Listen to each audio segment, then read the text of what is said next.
JCI Kundapura city ಭಾರತೀಯ red cross ಸಂಸ್ಥೆಯಲ್ಲಿ ಭಾರತೀಯ ಜೆಸಿಸ್ನ ರಾಷ್ಟ್ರೀಯ ಅಧ್ಯಕ್ಷ ಅನಿಸ್ ಸಿ ಮ್ಯಾಥ್ಯೂ ಹುಟ್ಟುಹಬ್ಬದ ಪ್ರಯುಕ್ತ ರಕ್ತದಾನ ಶಿಬಿರವನ್ನು ಹಮ್ಮಿಕೊಳ್ಳಲಾಗಿತ್ತು. ಕಾರ್ಯಕ್ರಮದಲ್ಲಿ ಪಾಲ್ಗೊಂಡು ಮಾತನಾಡಿದ ಜೆಸಿಐ ವಲಯ 15ರ ವಲಯಾಧ್ಯಕ್ಷ ಕೆ ಕಾರ್ತಿಕೇಯ ಮಧ್ಯಸ್ಥ ಅವರು, ದೇಹದಲ್ಲಿ ಹೊಸ ರಕ್ತ ಚಲನೆಯಿಂದ ಕಾರ್ಯತತ್ಪರತೆ, ಜ್ಞಾಪಕ ಶಕ್ತಿ ವೃದ್ಧಿಯಾಗುತ್ತೆ, ರಕ್ತದಲ್ಲಿ ಕೊಬ್ಬಿನಾಂಶ ಕಡಿಮೆಯಾಗಲು ಸಹಾಯವಾಗುತ್ತೆ, ರಕ್ತದ ಒತ್ತಡ ಸಹಿತ ಕೆಲವು ರೋಗಗಳನ್ನು ತಡೆಗಟ್ಟಲು ಸಾಧ್ಯವಿದೆ ಅಂತ ಹೇಳಿದರು. ವಿಶೇಷವಾಗಿ ಈ ಸಂದರ್ಭದಲ್ಲಿ ಸೋಷಿಯಲ್ ಡಿಸ್ಟೆನ್ಸಿಂಗ್ ಅನ್ನು ಕಾಪಾಡಿಕೊಂಡು ಈ ಒಂದು ರಕ್ತದಾನವನ್ನು ನಾವು ಮಾಡ್ತಾ ಇದ್ದೇವೆ.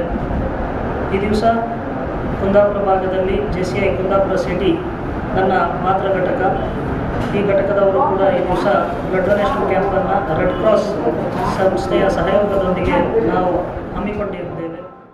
ಈ ಸಂದರ್ಭದಲ್ಲಿ ರೆಡ್ ಕ್ರಾಸ್ನ ಸಭಾಪತಿ ಜಯಕರ್ ಶೆಟ್ಟಿ, ಕಾರ್ಯದರ್ಶಿ ಸೀತಾರಾಮ್ ಶೆಟ್ಟಿ, ಜೆಸಿಐ ಕುಂದಾಪುರ ಸಿಟಿ ಅಧ್ಯಕ್ಷ ನಾಗೇಶ್ ನಾವಡ, ಜೆಸಿಐ ಸ್ಥಾಪಕ ಅಧ್ಯಕ್ಷ ಹುಸೈನ್ ಹೈಕಾಡಿ, ಕಾರ್ಯದರ್ಶಿ ಅಭಿಲಾಷ್, ಜೆಸಿರೇಟ್ ಅಧ್ಯಕ್ಷ ರೇಖಾ, ಸದಸ್ಯರಾದ Vijay Bhandari, Dinesh Puthran, Sohan Shetty, Ranju DJ, red cross ಸದಸ್ಯರಾದ ಡಾಕ್ಟರ್ ಸೋನಿ, ಗಣೇಶ್ ಆಚಾರ್ಯ ಮೊದಲಾದವರು ಉಪಸ್ಥಿತರಿದ್ದರು.